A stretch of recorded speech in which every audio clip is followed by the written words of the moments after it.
재배학, 원예학 강의 절대 강자 손평리 이장입니다. 그럼 다 함께 시작해 볼까요?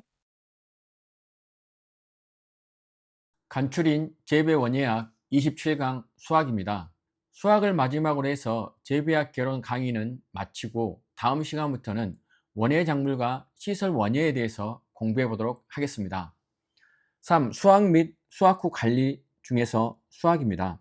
수학은 성숙과 관련이 깊은데, 성숙이라는 것은 개화 결실 후 종자나 과실이 외형을 갖추고 내용물이 충실해져서 발화력을 갖춘 게 성숙이라고 합니다.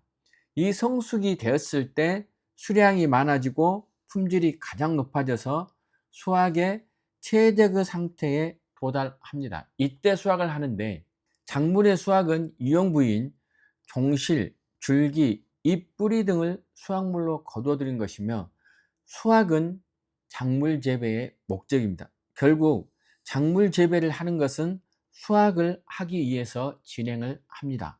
수학 시기에 대해서 살펴보도록 하겠습니다. 작물을 수확하는 시기는 작물의 발육 정도, 즉 성숙을 통해서 확인할 수 있지만, 실제로는 재배 조건이나 기상 조건, 때로는 시장 여건에 따라서 수확 시기가 달라질 수 있습니다.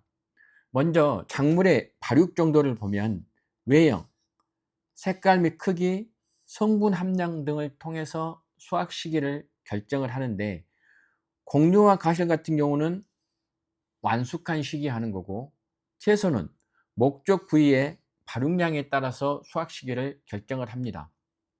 배추 같은 경우는 잎이 완전하게 자랐을 때 수확을 하지, 이게 꽃대가 올라와서 꽃이 피었을 때는 이미 상품의 가치가 떨어지기 때문에 그때는 수확할 이유가 없습니다. 그러나 최종을 목적으로 하면 그때 해야 되지만, 식용을 목적으로 한다고 하면 채소 같은 경우는 목적 부위의 발육량에 따라서 수확 시기를 결정합니다. 특용작물과 약용작물, 예를 들어서 인삼 같은 경우에 3년근으로 수확을 할 거냐 6년근으로 수확할 거냐, 그에 따라서는 사포닌, 즉 성분의 함량에 따라서, 함유 성분의 함량에 따라서 수확 시기를 결정하기도 합니다. 두 번째로는 재배 조건과 기상 조건인데, 재배 조건에 있어서는 이모작을 하는 그러한 작부책에서 파종 시기나 노동력의 공급의 용이성, 이러한 전작과 후작의 관계를 고려해서 수확을 결정을 합니다. 과실의 경우에는 기상 조건, 특히 수확철에 태풍이 오거나 강우로 인해서 작물에 문제가 있다면 태풍이 오기 전에 미리 수확을 한다든가, 강우가 오기 전에 미리 수확을 해야 되기 때문에 이러한 기상 조건에 따라서도 수확 시기가 달라질 수 있습니다. 세 번째로는 시장 여건 등과 같은 기타 조건인데, 조기 수확, 조기 출하를 하게 되면 상품의 경쟁력이 높기 때문에 유리한 시장 가격을 만들 수가 있어요.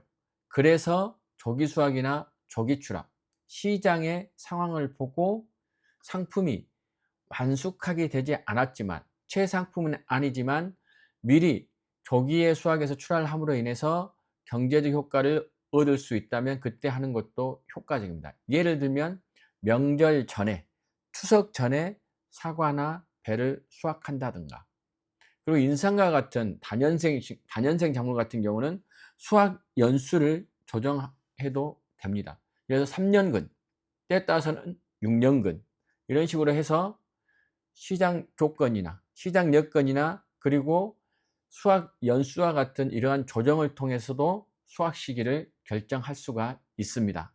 수확과 관련해서는 과실 쪽에서 문제가 자주 출제되기 때문에 수확 적기 판정이나 그리고 수확 후 관리, 이러한 부분에 있어서는 과실에 좀 집중적으로 포커스가 맞춰졌다는 걸 좀 양해 바랍니다. 수확 적기를 판정하는 것은 수확 시기를 결정하는 거겠지만, 수확 적기는 상품이 가장 최상의 품질을 유지할 때 수확한다는 그러한 특징이 있습니다. 그럼 수확 적기의 판정은 과실의 성숙도를 정확히 판정해서 적시에 수확해야 품질과 상품성이 높습니다. 그리고 소비자에게 과실을 판매할 때는 최상의 품질을 유지하기 한 상태에서 판매를 해야 되기 때문에 이게 과실을 저장이나 출하 시기를 고려해서 수확해야 되는데, 저장용 과실은 출하용 과실보다 좀 더 일찍 수확을 합니다. 저장용 과실은 출하용 과실보다 일찍 수확을 하는데, 이유는 출하용 과실은 판매할 때 최상의 품질을 유지하기 때문에 저장한 과실보다는 시간이 짧습니다. 그러나 저장 과실은 출하용 과실보다 길게 저장을 하고 보관해야 되기 때문에 상품성을 유지하기 위해서는 완전하게 성숙하기보다는 약간 덜 성숙한 상태에서 이걸 후숙을 해서 판매를 하는 게 효과적이기 때문에 저장용 과실은 출하용 과실보다 일찍 수확을 합니다. 3번은 과실의 적기와 관련해서 여기에 대해서는 주로 과실 적기 판단으로 맞는 것은 다음 중 과실 적기 판단으로 옳은 것을 모두 고르시오. 이런 경우로 주로 출제가 되는데, 수확 적기를 판단하는 거에는 첫째, 호흡량, 만개후 일수, 당산비, 전분함량, 과피색, 경도입니다. 주로 출제되는 것은 만개후 일수, 당산비, 전분 함량, 이게 수확 적기를 판단하는데 아주 중요합니다. 그럼 하나하나 살펴보도록 하겠습니다. 호흡량 같은 경우에는 호흡 급등과 실은 세후 시기별로 변화하는 호흡이 최저가 됐을 때 수확하는 게 가장 좋지만 이게 판단하기가 쉽지가 않습니다. 그래서 보통 전문 농업기관에서 그 지역별로 결정을 했을 때 그걸 수확하는 게 좋습니다. 두 번째로 만개후 일수인데, 이거 같은 경우는 보통 그 지역의 기온이나 주변 환경이나 토양 환경이나 이런 거에 따라서 작물의 수확 시기, 그 성숙 일수가 다소 차이가 있을 수 있습니다. 그래서 모든 걸 다 통일해야 된다 그러면 과실은 성숙 일수는 유전적 소질이므로 대개 일정합니다. 사과로 예를 들면 홍로는 개화한 지 120일에서 150일, 후지 보통 부사라고 하는 이 사과 품종은 개화한 후, 만개한 후 160일에서 170일 정도가 지나면 성숙하기 때문에 이때 수확한 게 적기입니다. 수확 적기 판단에 이용되는 당산비는 쉽게 말해서 당분 나누기 산도입니다. 유기산 함량에 대한 당 함량의 비율인데, 과실이 성숙하면 단맛이 많이 납니다. 즉 당도가 높아지고 산도는 적당히 낮아집니다. 쉽게 말해서 풋과일은 시거나 떨부지만 이게 성숙해서 수확할 때가 되면 점점점 더 당분이 늘어나게 됩니다. 그래서 당산비를 가지고 수확 적기를 판단할 수 있습니다. 네 번째는 전분 함량인데, 과실은 성숙함에 따라서 전분 함량이 감소하고 당도가 높아집니다. 그렇다면 이 전분을 확인하는 것은 요도 용액을 가지고 하면 청색, 보통 보라색이라고 얘기하는데, 보라색, 녹말은 요도 용액과 반응을 하면 보라색으로 나타납니다. 이걸 가지고 성숙의 정도를 판정할 수 있는데, 성숙한 과실은 전분 함량이 적어지기 때문에 청색이 많지 않고 과육색이 그대로 나타납니다. 청색, 즉 보라색이 많다는 것은 전분 함량이 많기 때문에 아직은 수확을 하기에는 좋지 않다, 그렇게 생각하면 되겠습니다.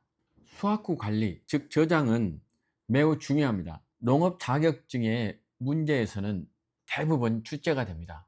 큐어링에 대한 정의, 아니면 큐어링의 방법, 감자, 고구마가 대표적이고, 그리고 후숙, 예냉, 예건, 맹아 억제 처리, 이와 같은 경우가 가장 많이 출제되기 때문에 이에 대한 정의 그리고 특성 등을 잘 확인해 두실 필요가 있습니다. 먼저 큐어링에 대해서 살펴보도록 하겠습니다. 큐어링은 감자나 고구마를 수확하다 보면 이 수확물 상처에 상처가 생깁니다. 수확물에 상처가 생기면 병원균이 침입하기 쉬운데, 그렇다면 저장할 때 상당히 문제가 발생을 합니다. 이러한 병원균이 침입하지 못하도록 유상조직인 코르크층을 발달시키는 그러한 방법이 큐어링인데, 큐어링은 대표적으로 고구마와 감자에서 실시를 합니다. 그러나 감자의 큐어링과 고구마의 큐어링은 차이가 있습니다. 고구마는 감자에 비해서 보통 높은 온도, 수확 직후에 30에서 33도의 높은 온도와 90에서 95%의 상대 습도에서 3일에서 6일 정도 실시를 합니다. 반면에 감자는 고구마보다 더 낮은 온도인 10에서 15도씨에서 80에서 90%의 상대 습도에서 약 2주간 실시를 합니다. 그러나 큐어링의 온도와 저장의 온도는 또 차이가 있으니 이것 좀 기억해 주시기 바랍니다. 고구마는 큐어링은 30에서 33도에서 하지만 보관은 저장하는 온도는 13도에서 15도씨에서 보통 실시를 합니다. 감자는 그보다 훨씬 낮은 3도에서 4도씨를 중심으로 저장을 하게 됩니다. 다음은 후숙입니다. 후숙은 미숙한 산물을 수확해서 일정 기간 적절한 장소에 보관해서 성숙시키는 건데, 과실은 그리고 작물도 성숙함에 따라서 에틸렌이 다량 생합성이 돼서 후숙이 진행이 됩니다. 이 후숙과 관련해서는 이게 호흡급등형 과실이냐 비호흡급등형 과실이냐가 가장 많이 출제가 됐습니다. 지금까지 4문제가 출제가 됐는데, 보통 다음 중 호흡급등형 과실이 아닌 것은, 다음 중 비호흡급등형 과실인 것은, 이런 식으로 출제가 됩니다. 호흡급등형 과실의 정의와 그리고 이에 속하는 작물일, 과실이 무엇인지 확인해야 됩니다. 그리고 두 개를 비교할 수 있어야 됩니다. 호흡급등형 과실은 호흡급등기에 에틸렌 생성이 증가해서 급속히 후숙되는 과실인데, 성숙 단계를 지나서 완숙이 진행되는 그러한 전환기에 호흡이 일시적으로 상승하는 시기입니다.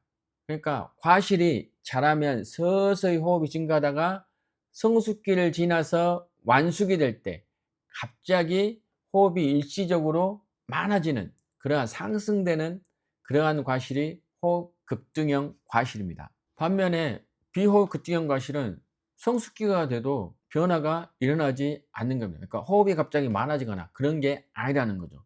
호흡급등형 과실에는 대표적으로 사과, 배, 그리고 자두, 매실, 살구, 복숭아인 핵가류, 키위, 바나나, 최근에 주로 좀 많이 소비되는 망고, 아보카도도 호흡급등형 과실입니다. 호흡급등형 과실은 이게 나무에 매달려 있을 때도 이러한 완숙기 될 때 호흡이 급등해지지만, 아보카도 같은 경우는 나무에 매달려 있을 때는 호흡급등형 과실이 아니고 이걸 따 수확해서 저장할 때 호흡급등형이 되는 게 아보카도의 큰 특징입니다. 비호흡급등형 과실은 특별한 변화가 없는데 주로 출제될 때 포도, 딸기, 감귤, 포도, 딸기, 감귤이 출제가 되고, 체리, 블루베리, 무화과, 파인애플 등이 있습니다.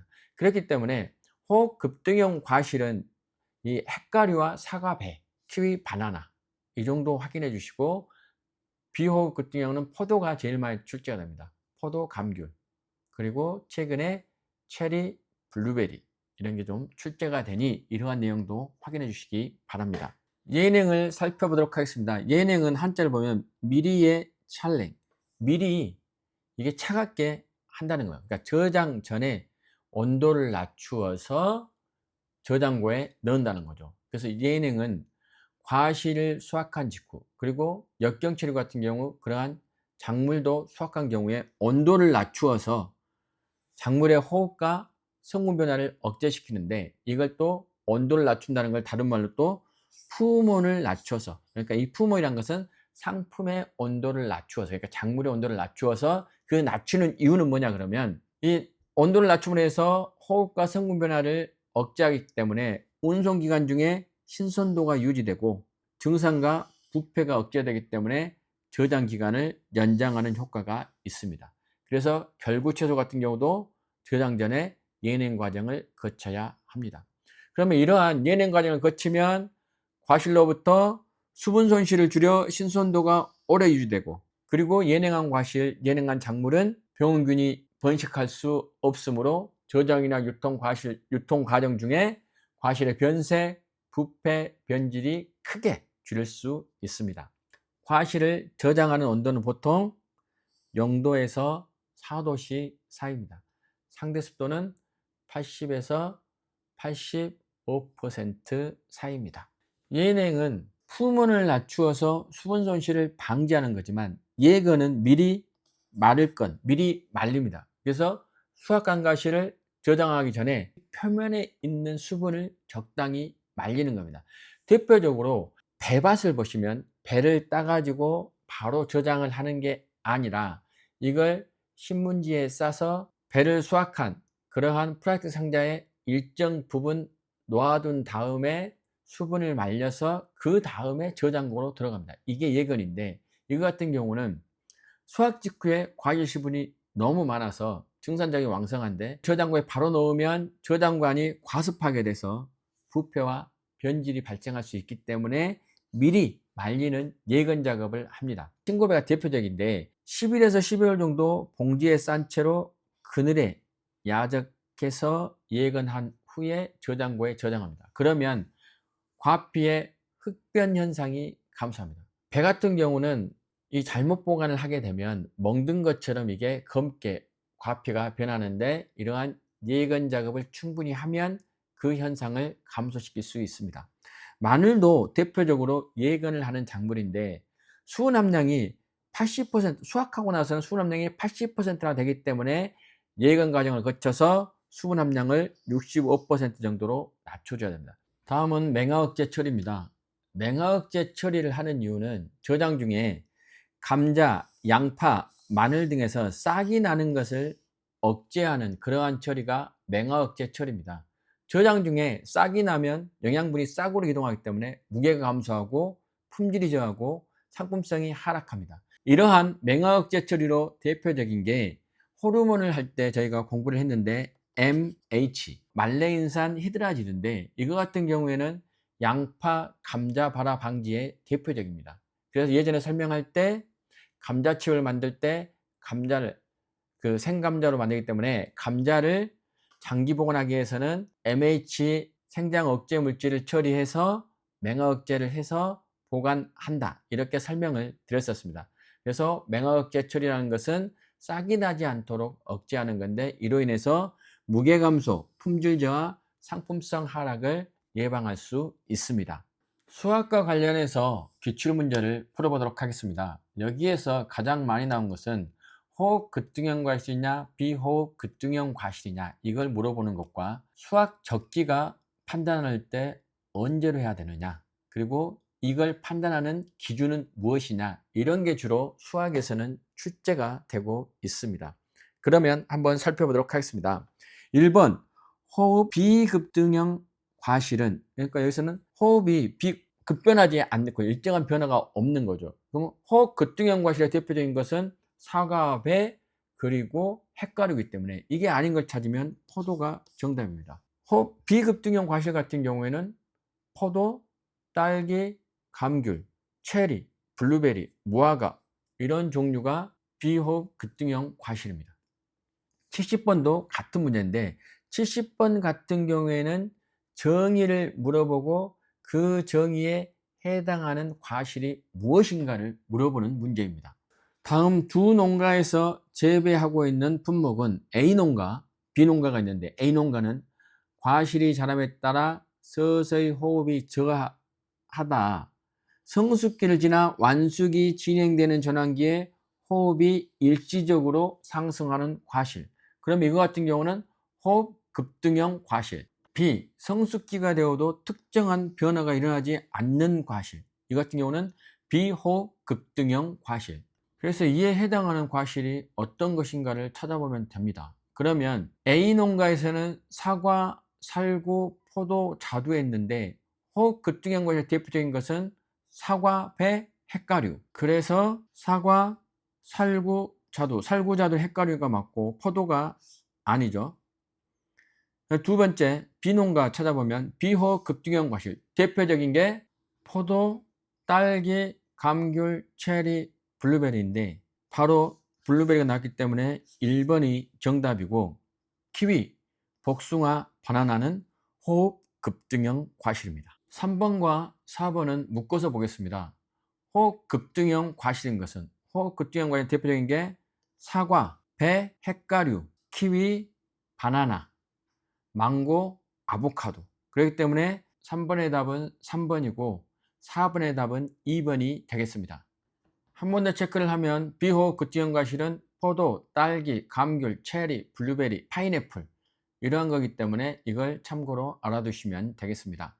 5번 과실의 수학적기 판정하는 항목으로 옳은 것을 모두 고른 것은 그랬는데, 수학적기를 판단하는 가장 대표적인 게 호흡량, 만개후 일수, 당산비, 전분함량, 과피색, 경도이기 때문에 여기 나와 있는 만개후 일수 맞고 당산비 맞습니다. 단백질 함량이 아니라 전분. 그렇다면 답은 기억 니은인 1번이 정답이 되겠습니다.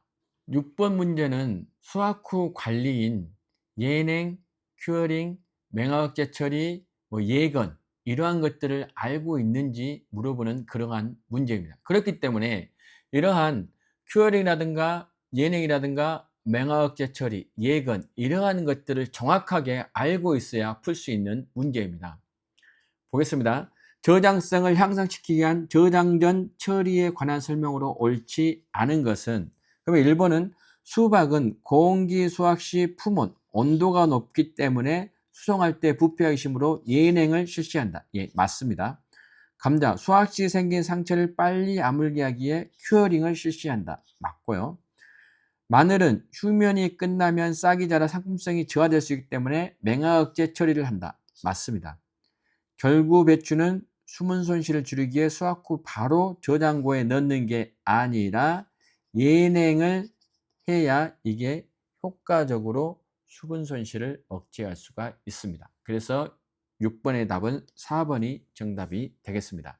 7번 작물의 수확 후 주요 생리에 관한 설명으로 옳은 것은 그랬는데, 1번 에틸렌은 고체 상태에서 원예 작물의 성숙과 숙성 과정을 촉진하는 호르몬이다. 성숙과 숙성 과정을 촉진하는 호르몬은 맞지만 에틸렌은 고체가 아니라 기체 상태입니다. 기체 상태. 이 부분은 식물 호르몬을 공부하면서 제가 설명을 드렸습니다. 2번 증산작용을 억제하려면 원예산물의 대기와 수증기와 포차를 증가시켜야 한다.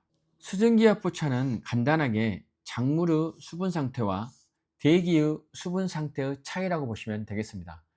수증기와 포차가 높다는 것은 대기가 건조하다는 겁니다. 그래서 수증기와 포차가 증가를 하게 되면 대기가 건조하기 때문에 증산작용이 억제되는 게 아니라 증산작용이 엄청 늘어납니다.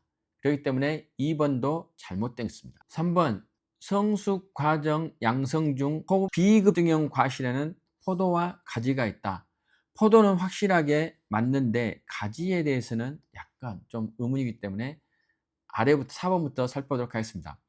호흡에 의한 호흡열은 주요 온도를 높여서 대사작용을 과적화시키고 저장 중 냉각 부하를 저하시키는 게 아니라 냉각 부하를 올리는 거죠. 이 말은 냉각 부하라는 것은 냉각을 시켜야 되는 온도가 낮춰야 되기 때문에 부하가 저하된 게 아니라 부하가 많이 걸린 거죠. 그렇다면 3번 같은 경우가 어쩔 수 없는 최상의 선지기 때문에 답인데, 가지가 호흡 비급등형 과실이라고 하는 데는 약간 의문이 있습니다. 그러나 최선의 답을 하면 7번에는 상번이 정답이 되겠습니다. 지금까지 여러분과 함께 수학에 대해 살펴봤는데, 이 수학에 있어서는 호흡 급등형 과실이냐 비호흡 급등형 과실이냐를 가장 잘 비교해야 되고, 그리고 수학 후 저장 관리에 있어서 큐어링, 예냉, 예건, 맹화 억제 처리 등을 정확히 공부해 주시기 바랍니다. 합격의 그날까지 여러분의 열정을 응원합니다. 지금까지 손평리 이장이었습니다.